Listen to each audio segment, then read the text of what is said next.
আসার পরে বাঙালির মনে জায়গা করে নিয়েছে সেই মাছটি হলো বোয়াল মাছ। প্রধানত এটা শীতকালেরই মাছ। বোয়াল মাছটা কিন্তু এখন বাজারে সবসময় পাওয়া যাচ্ছে। আমি যেইভাবে আজকে বোয়াল মাছটা করছি তোমরা রান্না করে দেখবে, তোমাদের সবাই ফ্যান হয়ে যাবে। চলো বন্ধুরা, তাহলে আমরা এবার রান্নাটা দেখাই। গ্যাস জ্বালিয়ে কড়াই বসিয়ে দিয়েছি। আর কড়াইটা গরম হয়ে গেছে, এবার আমি সর্ষের তেল ঢেলে দিলাম। রসুন দিয়ে তোমরা তো অনেকেই বোয়াল মাছ খেয়েছো, কিন্তু আজকে আমি যেইভাবে রান্না করছি রান্নাটা তোমরা দেখো। পদ্ধতিতে যদি তোমরা এই বোয়াল মাছটা করো তাহলে স্বাদ হবে অনেক দুর্দান্ত। আমি বেগুনটা কেটে রেখেছি, সেটা কড়াইতে দিয়ে দিলাম।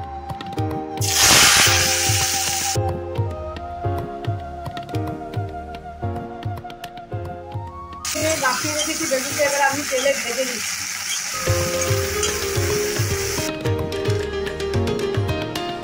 আমার বেগুনটা ভাজা হচ্ছে ততক্ষণ আমার একটা মাছের জন্য পেস্ট বানিয়ে নিচ্ছি।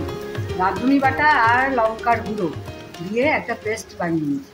বন্ধুরা তোমরা ঠিকই শুনেছো, রাঁধুনি বাটা আর এই লঙ্কার গুঁড়োতে এই মাছটা দারুণ স্বাদ হবে।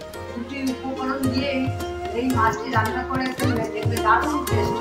আমার পদ্ধতিতে তোমরা একটা রান্না করে দেখবে, আঙুল চেটে খাবে একদম।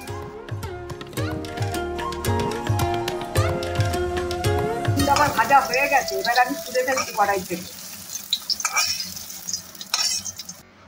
আর একটু নুন দিলাম। এবার আমি মশলাটা কড়াইতে দিয়ে কষাবো।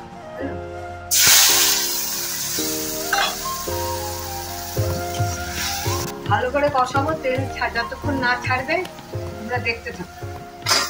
8 মিনিট হয়ে গেছে, দেখো এবার আমার মশলাটা তেল ছেড়ে দিয়েছি। এবার আমি এর মধ্যে একে একে মাছটা দিয়ে দিই।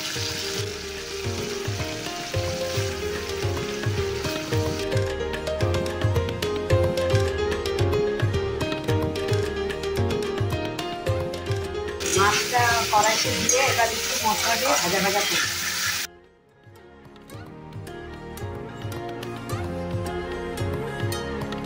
বোয়াল মাছটা আমার কষানো হয়ে গেছে, এবার আমি বেগুনগুলো দিয়ে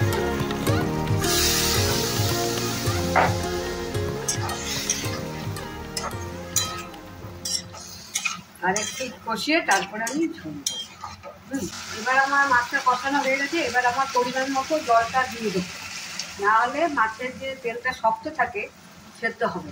বেশি জল দিয়েই বোয়াল মাছটা ফোটাতে হবে, নাহলে বোয়াল মাছের তেলটা একটু শক্ত থাকে, তাহলে নরম হবে। দেখো বন্ধুরা, আমার বোয়াল মাছের তেল ঝাল তৈরি হয়ে গেছে। আজকের রেসিপি আমার বোয়াল মাছের তেল ঝোল কমপ্লিট হয়ে গেছে। সুন্দর কালার এসছে, খেয়ে দেখবে আরো কত সুন্দর। আমি পরিবেশন করে দেখাচ্ছি, দেখো। আচ্ছা মা, তুমি না গল্প করতে ওই তোমার বাড়িতে, দিদা বাড়িতে বোয়াল মাছ আসতো বড় বড়। আরে আমরা ছোটবেলা থেকেই এত বোয়াল মাছ ডেলি খেতাম। বাবা 2-3 কিলো করে বোয়াল মাছ দিয়ে আসতো। অনেক বড়। হ্যাঁ, সারাদিনই বোয়াল মাছই খেতাম। হ্যাঁ, আমিও খেয়েছিলাম একবার। এইবার আমার পরিবেশন করছি।